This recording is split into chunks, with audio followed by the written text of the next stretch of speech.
Thank you for tuning in. You're watching Arirang TV's continuing coverage of COVID-19. I'm Min San-hee.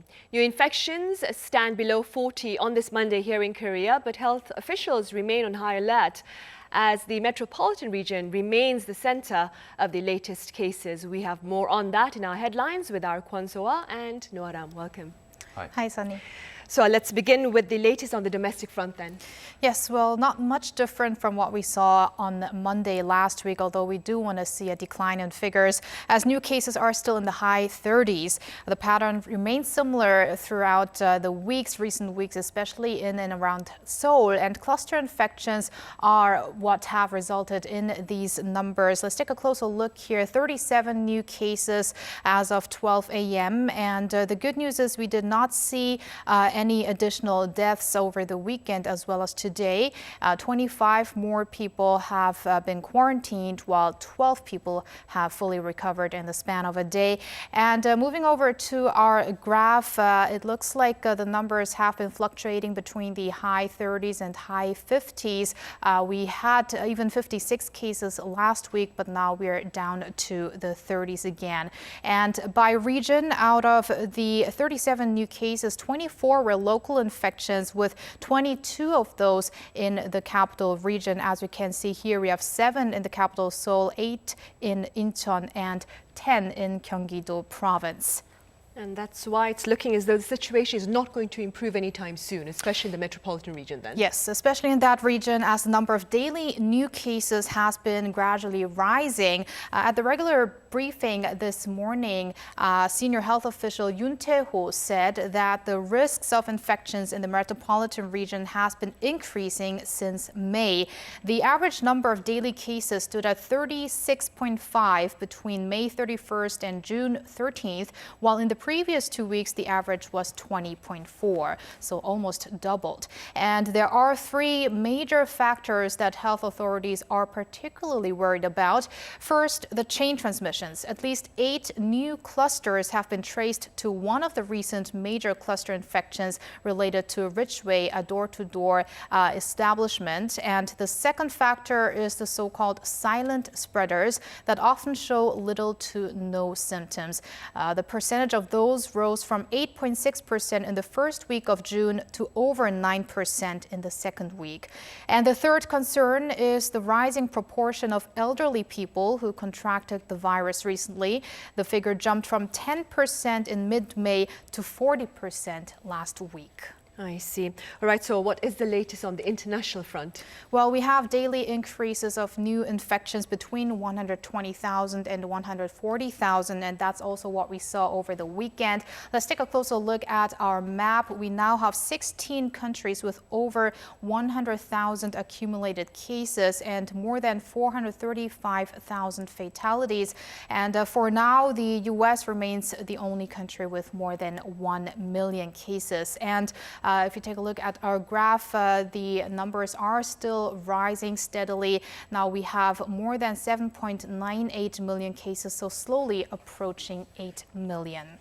And so there are concerns that China could face a second wave of infections.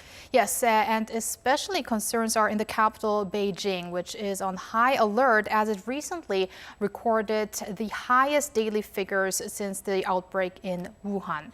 The city had almost no infections for almost 2 months, but following a case at the end of last week linked to a major wholesale food market, so again, similar to Wuhan, cases jumped to the double digits with 36 added on Sunday. The total linked to this new outbreak stands at almost 80. The city spokesperson on Sunday announced Beijing has entered an, quote, extraordinary period. The food market-related cluster is also spreading northeast to the neighboring Liaoning province and has triggered a resurgence in cases. China as a whole saw its highest total cases on June 13th since April 13th. Meanwhile, over in the US, almost half of the country's states are continuing to see rising numbers. Yes, new coronavirus cases were spiking in 22 states as of Saturday. This, according to data by the New York Times over the weekend, especially across the Sunbelt region. States like Arizona, Texas, and Florida have been seeing highest figures in recent days, attributed to the reopening of the economy. Meanwhile, this coming Saturday, U.S. President Donald Trump plans to rally for his campaign trail, though in Oklahoma, a state with relatively low cases of the coronavirus. But experts, including the top U.S. infectious diseases expert Anthony Fauci, are questioning that decision, warning it's too risky. Now, let's take a look at the detailed figures from countries affected most by the virus. And beginning with the U.S., now it has more than 2.16 million cases and over 117,800 deaths. And followed by Brazil, where there's been an exponential surge in infections with over 867,800 cases, followed by Russia and India. Now, over the weekend, surpassed 333,000 infections. Moving over to other countries, we have Italy and Peru with over 236 and 229,000 cases respectively. And there's also been an increase in Chile with over 174,000 cases. But what's notable is now we do not have France on our top 12 list. And I think Aram is going to talk about that reason, because France has claimed the first success in, I think, containing the virus. Right, so thank you for that. Stay with us for more on the domestic updates after the regular briefing. We'll do so. And Aram, we are a step closer to Korea's CDC being promoted, I hear. That's right. The government and the ruling party have finalized a plan to promote the KCDC to a central administrative organization. The final nod came in a joint meeting earlier today between Democratic Party lawmakers and government and Blue House officials. Now, the decision elevates the KCDC, which is an organ of the Health Ministry at the moment, to an independent administrative body with the power to decide its own budget and personnel matters. Also agreed during the meeting was a decision to allow the KCDC to retain the control of the National Institute of Health, which is a key research centre. Now, that was revised from an earlier plan to have the centre transferred to the Health Ministry once the KCDC's status is elevated. So the initial plan came actually under fire because it would have effectively deprived the KCDC of a key research arm and left it with fewer workers and a smaller budget. So they thought it was ineffective. The final proposal will be submitted to the National Assembly within this week for final approval. Right, and turning to France now, I saw mentioned cases there appear to be slowing down, and President Emmanuel Macron had some things to say. That's right. Macron said he was accelerating plans to ease the country's coronavirus lockdown amid the slowing of cases. Here he was speaking in a televised address on Sunday. Tomorrow, we're going to be able to turn the page on the first chapter, in a manner of speaking, of the crisis we have just been through. From tomorrow, the whole country, apart from Mayotte and Guyana, where the virus is still actively spreading, the whole country will become part of what we now call the green zone, which will allow a greater return to work and the reopening of cafes and restaurants in the Paris region. Now, Macron said he was happy about what he called France's first victory against the virus, but noted that the fight against the epidemic was not over just yet. The announcement will be a brief relief for restaurants in Paris after officials signaled last week that their reopening might not come before June 22nd. Macron also said that all French schools except high schools would fully reopen from next Monday. Now, that will allow more parents to return to work and give students at least a few days with their teachers before the summer break. Now, the president also confirmed that the second round of municipal elections, originally set for March, would go ahead as planned on June 28th.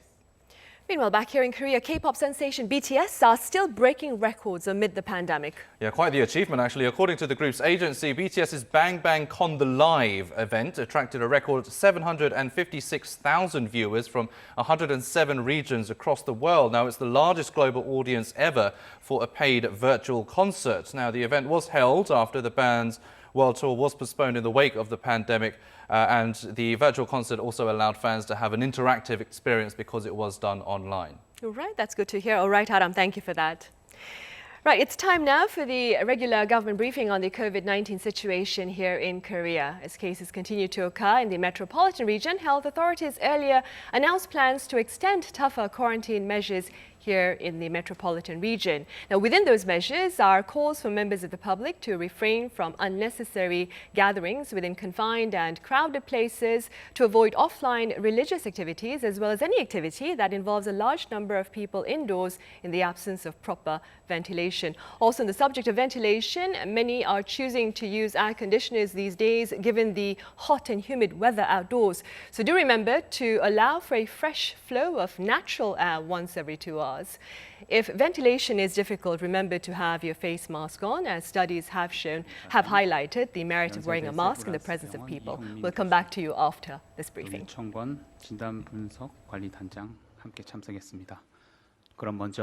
Here now is Director Chung Eun-kyung with the briefing on the COVID-19 response. Let us begin our regular briefing for the COVID-19 response here in South Korea. As of June 15th, today we have 37 new cases, and the total number of confirmed cases now stands at 12,121. A total of 12 more people have been discharged following full recovery, and a total of 88.5% of the total have been discharged. A total of 1,114 are in quarantine, and the death toll remains unchanged at 277. As of today, we have 37 new cases, 13 are imported cases, while 24 are local transmissions. And of the 13 imported cases from Americas, there were 3, 2 from Europe and 8 from Asia, excluding China, and they included countries like Pakistan and Qatar. And here are some updates on the domestic infections. As for the newly planted churches in the Seoul metropolitan area, we have 3 more people confirmed, and a total of 110 cases have been currently confirmed to date. And related to Richway in Gwangju District, Seoul City, we have 5 additional cases, and a total of 169 have been confirmed to date. And at the Seongsim Daycare Center in Dobonggu District, Seoul City, we have 2 more cases, and the total now stands at 19. And in Incheon Gyeonggu District, we have 1 elementary school student being confirmed, and additionally 3 more people have been confirmed, and we are conducting the epidemiological investigation. And as for our COVID-19 diagnostics expert committee, we have been analyzing some of the outbreaks in the Nonsan district and other Gwangju district, and we have confirmed that these cases have negative, and we will be bringing you the updates as soon as possible. And we will also carry out our epidemiological investigation and testings and analysis for the diagnostic testing screening centers as well. And as for the latest outbreaks, 70% were cluster infections, 13 were imported cases, and about 30% were in the nursing hospitals. And about 60 cases, accounting for about 10% of the total, are undergoing investigation. And also there are over 80% of the sources of unidentified sources of infection are clustered in the metropolitan area, and we are also seeing high increase in the number of elderly patients. And when we look at the cluster infections here in the metropolitan area, there were at venues including religious centers, nursing hospitals, and high-risk business establishments. And we have identified that these religious small groups have been one of the venues for widespread of the infections. And at the nursing hospitals, they have a spread, and we have increase of the proportion of patients in the senior citizens. And we also see business establishments, including door-to-door sales business establishments, events, and these venues have also witnessed a large increase in the number of patients. And we believe that it is utmost importance for us to cut the chains of transmissions to the elderly citizens. So we advise all of the nursing hospitals to conduct the diagnostic testings for all of the newly admitted patients. And if there are people with symptoms, you have to take the diagnostic testings for all of the people, including patients and staff. And starting from today, the KCDC has decided to extend indefinitely the intensified quarantine measures put in place in the Seoul metropolitan area. We also will operate our means to supply the medical supplies as well as medical staff, including the life treatment centers. And as we continue to see chains of transmissions, we ask the residents of the metropolitan area to be on special alert. Please remember that the COVID-19 can spread anywhere at any venues under crowded, confined, and close contact environment. So we advise all of the people to refrain from visiting multi-use facilities, including PC rooms, singing rooms, and bars and restaurants. And please wear your face masks and also keep distance at always. And as we see an increase in the number of patients in the senior group, we ask you to be on special alert. Please refrain from going to enclosed spaces with poor ventilation and places which are frequented by people. If such an occasion is unavoidable, activities such as eating and singing should be refrained, as these activities increase the travel of respiratory droplets. And please wear your masks, and frequent hand washing or sanitizing should always be practiced. And we also advise elderly people to take good care of their chronic medical conditions. Also, if you go to the hospitals, please wear your face mask at always. And regular exercise is also very crucial, including light home exercise and stretching, as well as taking a walk regularly in places and times with less foot traffic outside.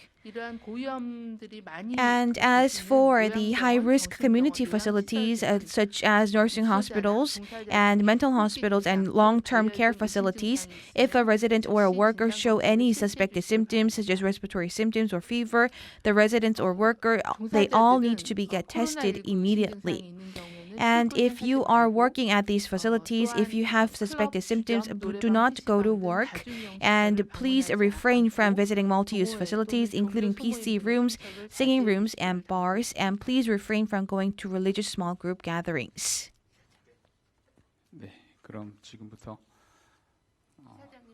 대한진단검사의학회 권계철 이사장께서 We also have Mr. Kwon Ge-chol, who will be briefing us on the updates and analysis of the diagnostic testings.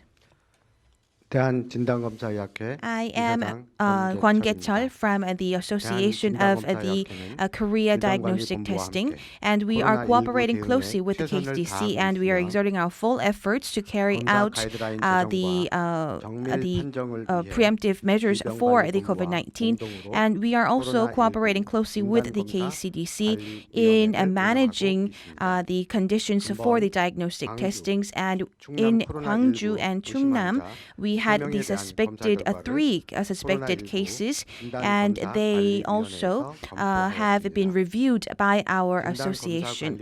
And we have analyzed and we have done studies, and we conclude that they were fake positive cases because we had some errors in the process. So first and foremost, we have accumulated the leftover specimen, and after doing our analysis, we have also partially tested negative and positive. So we were not able to confirm the accuracy of this test, and we have confirmed that there was a possibility for inaccurate and error in the process of diagnostic testing.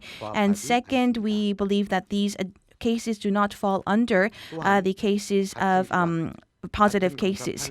And also, we conducted the testings for the same sample kits, and we saw pollution, and we also saw that they were contaminated, and we were able to refer to such conclusion. And we also have identified that in the process of many people engaging in the testing, there could be a possibility of contagion. And please note that we are currently at a national crisis, and therefore our association committee, we will work closely with the KCDC, and we will also do a review and inspection of the overall diagnostic testings, and we will find any rooms for improvements, especially for those areas that are prone to contamination. And we will also closely cooperate with the central government to enable the high accuracy of the testings so that we can overcome the COVID-19 pandemic. 네. 그럼 기자님들 질의에 Right, that was Monday's afternoon briefing on the COVID-19 situation here on the Korean peninsula, in Korea that is. So do give us a summary of the key announcements. All right, let's start with Jong Eun-kyung, the director of the KCDC, who announced that we again have a lot of new infections related to cluster infections in the metropolitan area. And one of these infections we know is related to door-to-door business, the Rich Way. And that case has 5 new cases, bringing the total to 169. And the concern is that there are around 10 other clusters that have been traced to this Rich Way cluster infection. And it looks like almost 71% of recent transmissions were local transmissions. We do have imported cases as well. And Jong especially had mentioned her concerns about the elderly people because the number of people in critical and serious condition is also rising. And that's why she called on stricter monitoring at nursing homes as well. And at the end, we also had an expert from the Korea Diagnostic Testing, which is cooperating with the KCDC, and he had some analysis on diagnostic testing, saying that the Korea Diagnostic Testing will improve their testings for higher accuracy in the future. Right, so thank you for that. We'll see you again tomorrow. Thank you.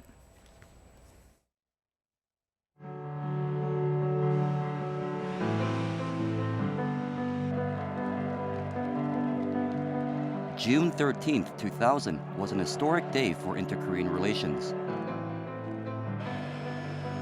On that day, the leaders of South and North Korea held a summit, the first ever meeting of its kind since the partition of Korea.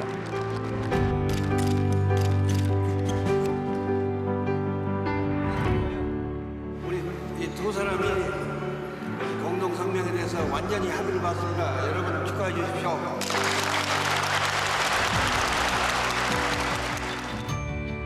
The joint declaration was the first of its kind ever adopted by the two Koreas, which included 5 points of agreement that pledged closer cooperation and efforts to establish lasting peace. Following the joint declaration, a series of minister-level talks were held between the two Koreas, while family reunions were also held for those separated during the Korean War. The two Koreas also embarked on a number of joint projects, such as the construction of the Kaesong Industrial Complex and tourist accommodations in Mount Kumgangsan.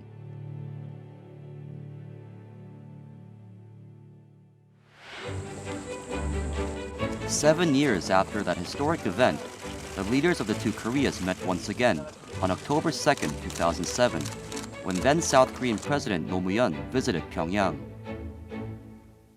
In the October 4th joint declaration, which was adopted during the second summit, the two Koreas pledged to make further efforts to honor the terms of the earlier June 15th joint declaration and realize the goals outlined in that agreement.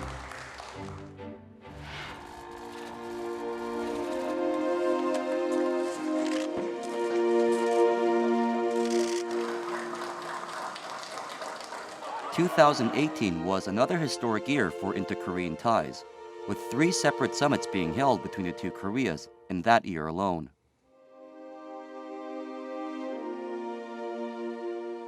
The two Koreas are now celebrating 20 years of progress since the first summit between their leaders in 2000. And the June 15th South-North Joint Declaration was the document that started it all.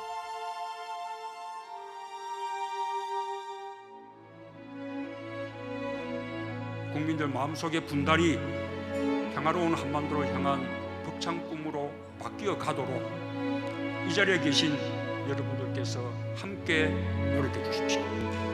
6.15 남북공동선언에 담긴 꿈이 반드시 이루어지도록 함께 노력합시다.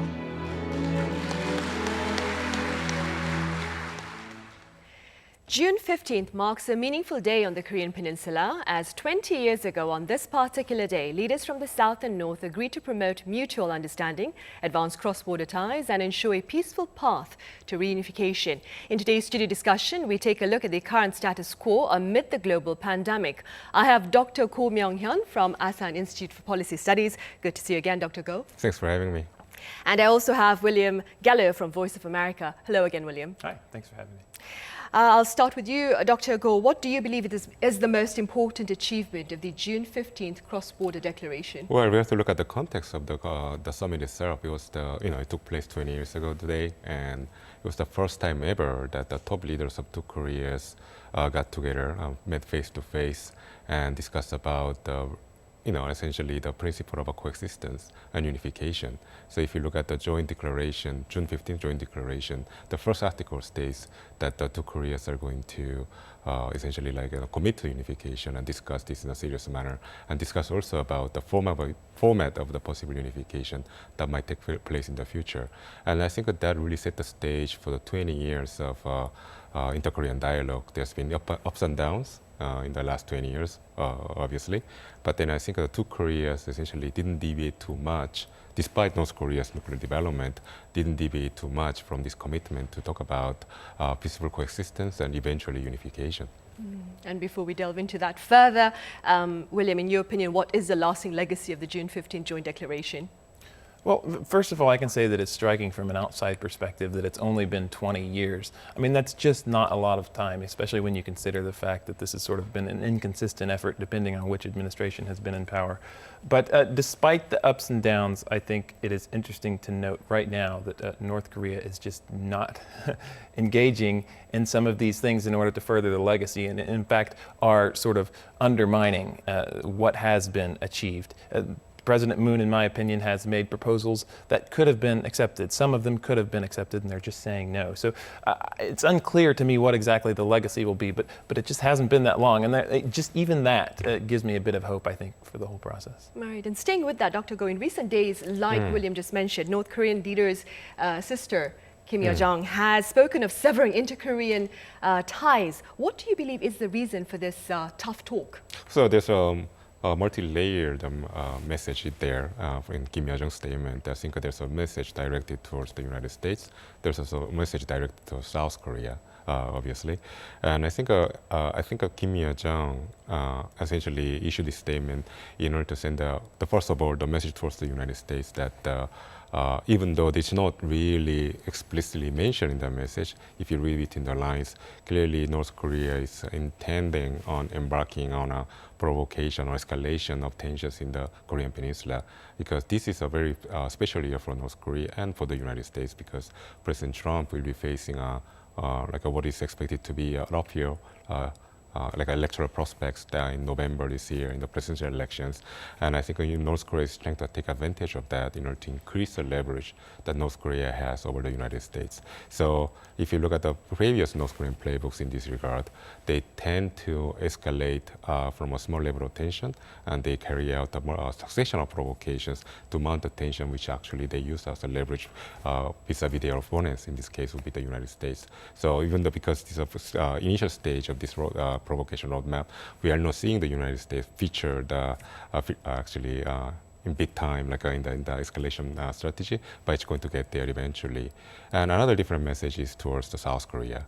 I think Kim Yo Jong is trying to show that essentially North Korea in general has been dissatisfied with South Korea's lack of action in assisting North Korea in terms of essentially nullifying or canceling the impact of sanctions that North Korea faces today. And I mean, even though President Moon has made a lot of promises in expanding the interkorean relations as well as the economic assistance from South Korea to North, those promises haven't been fulfilled because they in spirit they're in violation of the sanctions regime. So I think North Korea is reminding South Korea that essentially South Korea owes North Korea delivery on these promises made in the past. And thirdly, I think Kim Yo Jong, by putting her name on these statements, sends a message to the domestic audience in North Korea that she potentially could be a successor to her brother Kim Jong-un, especially if the statements or the threats figured in these statements leads to some sort of a military action down the road. Because I think she has a lot of achievements under her credit, such as being in charge of interkorean relations, having participated in the Hanoi summit last year. But the one experience that she's lacking right now is a connection with the military, and that's a very important essentially achievement to have under her belt if she wants to claim some sort of a possibility to succeed her brother. So probably that's also figures there. Along with her threat of severing inter-Korean ties, William, she's spoken about taking the next action on the plan. What action do you suppose is she talking about? I am not going to venture a guess as to what North Korea's next action will be, but I think it's pretty safe to say that whatever it is, it will accomplish two things. One, it's meant to get more concessions, I think, from South Korea, and two, it's meant to put more pressure on South Korea and sort of possibly further any type of crack or division in the alliance. Now, what would the step be? It might be symbolic. In Kim Yo Jong's latest statement, she did mention the Inter-Korean Liaison Office as a possible hint of what might be to come. Whether it will be more than that, maybe something along the lines of what happened 10 years ago with the shelling of Yongbyon Island and things like that. It's anyone's guess, but I think we can at least say that it's meant to accomplish those two goals. Right. Now, before we delve any further, let's take a moment to listen in on the words of an academic in the US regarding the state of affairs here on the Korean Peninsula. I have John Dale Grover from the Center for the National Interest live on the line. Hello, Mr. Grover. Hello, thank you for having me. How important, Mr. Grover, was the June 15 joint declaration in setting the stage for the subsequent developments in cross-border ties, do you think? I think it was very important. As was mentioned before by one of the panelists, 20 years is a short time, but it's remarkable how much it's influenced other declarations that have come since then, since the one that was made in 2018.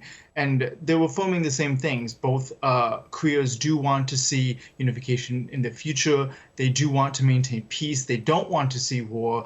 And the way they're looking to get there is through economic cooperation. And you see that today, too. They're trying to get there, but there's still tensions and a long way to go. Mr. Grover, what is the U.S. stance on the current stall in inter-Korean talks?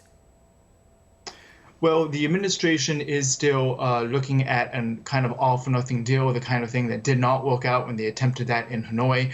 The administration wants complete denuclearization. They want it up front. Give us the nukes, give up the program, and then we'll give you sanctions relief. The problem is that this is, from the North Korean point of view, of course, a non-starter. And for the administration, the United States is very concerned with the coronavirus. We have domestic unrest over the murder of George Floyd. We have an economic recovery and elections in November. So in the midst of all of this, not much has changed, and it's still a little bit on the back burner. I see. Mr. Grover, one final question. How are you, as a political observer, analyzing Pyongyang's recent hardline stance? I think that a lot of this has to do with their historical cycle of acting out, being provocative to try to get concessions from South Korea, but also the international community.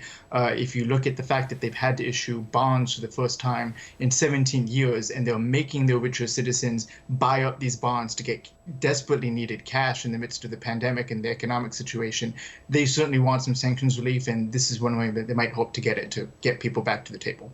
I see. All right, Mr. Grover, thank you very much for making the time to join us live at this hour. Thank you for having me. Now, Dr. Go, there have been reports of severe food shortages in North Korea, given the global plight amid the pandemic. Do you suppose Pyongyang's hardline stance is related, perhaps, to COVID-19?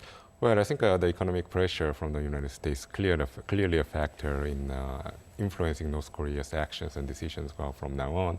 But then I don't think COVID-19 is a driver behind the recent North Korean aggressive statements towards South Korea and applied against the United States.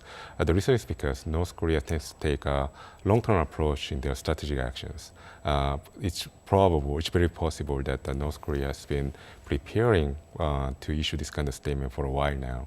We have to understand that last year especially, Kim Jong-un was very emphatic about that he was essentially being patient about the United States, that North Korea would be essentially taking a final decision in this regard. But then, so essentially, North Korea was granting the United States some time to think about this, and that was the end of that was last year. And then last year was over, and then this year, North Korea was starting to embark on a series of provocations, launching short-range missiles and long-range artillery. But what happened was COVID-19, which interrupted not just the global economy and the political events around the world, but also the North Korea's strategy towards the United States. So there's been a hiatus of like 3 to 4 months, and now North Korea is essentially taking up where they left off 4 months ago. So this is what's going on right now. They're trying to carry out essentially a playbook of escalating tension in the Korean Peninsula in a very compressed time frame. And having said that, though, I mean, if the COVID-19 was really the biggest factor behind North Korean behavior, then I think they will be behaving differently towards South Korea as opposed to the United States, because it's very easy to reach out to South Korea and ask for assistance, which will be actually very welcome by South Korea, obviously. I mean, President Moon has been preparing for that kind of scenario for a while, has sent a very strong message to North Korea, a very obvious message to North Korea that South Korea is willing to do whatever it takes to help North Korea to handle the COVID-19 crisis. So if it was really about COVID-19 crisis and the related hardship, then they would have been much more positive towards South Korea. And then we are not seeing that. So this is clearly, this shows that North Korea has something else in mind when they issue these kind of statements that, for example, Kim Yo Jong said over the weekend. Mm-hmm. William, do you share those sentiments? Do you suppose that COVID-19 has not much to do with the latest hardline stance from North Korea? I would say I'm not sure, but I would note that there was great hope in South Korea that perhaps the COVID situation could actually lead to some progress in inter-Korean dialogue, and that's just failed to come about. I mean, that is without doubt that this hasn't happened the way some people thought it would happen here. I think we can be confident, though, that this COVID situation has not improved the bargaining position of North Korea in any way. We don't know what is happening health-wise. I think there's a lot of question marks there. But this has not helped their bargaining position, and it may be at least partially responsible for some of the lashing out that North Korea is doing. Mm-hmm. That actually was my next question, Dr. Go, because I was going to ask you, on the 27th of April, the 2-year anniversary of the Panmunjom Inter-Korean Summit in Panmunjom, President Moon Jae-in talked about how COVID-19 could provide the peninsula with a new opportunity. What are your thoughts on this? So I think President Moon sensed that there was an window opportunity in improving or restoring the inter-Korean relations caused by the COVID-19 crisis in the North. It was very obvious that North Korea needed a very concrete assistance from the outside and the public health domain. We know that North Korea suddenly broke ground to build a Pyongyang General Hospital. In order to make that hospital, which is probably a large and complex organization, to make the hospital operational, it would need a lot of help that the North Korea doesn't have right now. So it doesn't have, for instance, just to handle the COVID-19 crisis, North Korea would need to have an influx of ventilators and then diagnostic materials and test kits. Those are not readily available for North Koreans right now, and South Korea can help in a significant manner in that regard. So I think President Moon sensed that there was an opportunity there. But then, despite this hope that I think we already realize that North Korea is clearly suffering from COVID-19. But despite this expectation, what North Koreans are not providing in this equation is their willingness to accept assistance from South Korea. And this is because I think North Korea understands that once they accept assistance from South Korea, that would lead to not only raising of tension, but lowering of the tension, which would undermine their strategic leverage over the United States. So I think that's the reason why they are putting up all the internal troubles caused by COVID-19, because I think they are very single-mindedly focused on having some sort of a negotiated outcome with President Trump before the November elections. William, it appears as though Yo Jong has been assigned with the task of handling cross-border matters. What do you suppose this is the reason? Why is that the reason? Why is she in charge of cross-border matters? Well, it's interesting to note that this isn't entirely new for her. During the 2018 Winter Olympics, she was the special envoy that visited here and actually led to some progress. But it is quite the role reversal in some ways. I think it's clear they're using her to sort of pressure South Korea on these issues that we've already mentioned. It also seems to be some indications that there is some effort to put her up on a pedestal, at least to raise her profile, and maybe, as my colleague here mentioned, that it could be an instance where if there is any kind of instability in North Korea, she could step in. I know there's been a lot of speculation about that over the last few months, and we have more questions than answers, but at least it seems like a feasible option should there be any kind of instability related to Kim Jong-un's health concerns. Right, because prior to that on the international stage, she appeared to be taking more of a back in the stage scenes. Would you agree, Dr. Go? Well, definitely. I think she's been taking an increasingly prominent role in the North Korean regime, and that was very interesting to see that, because I think we are beginning to see a pattern in the North Korea's leadership circle.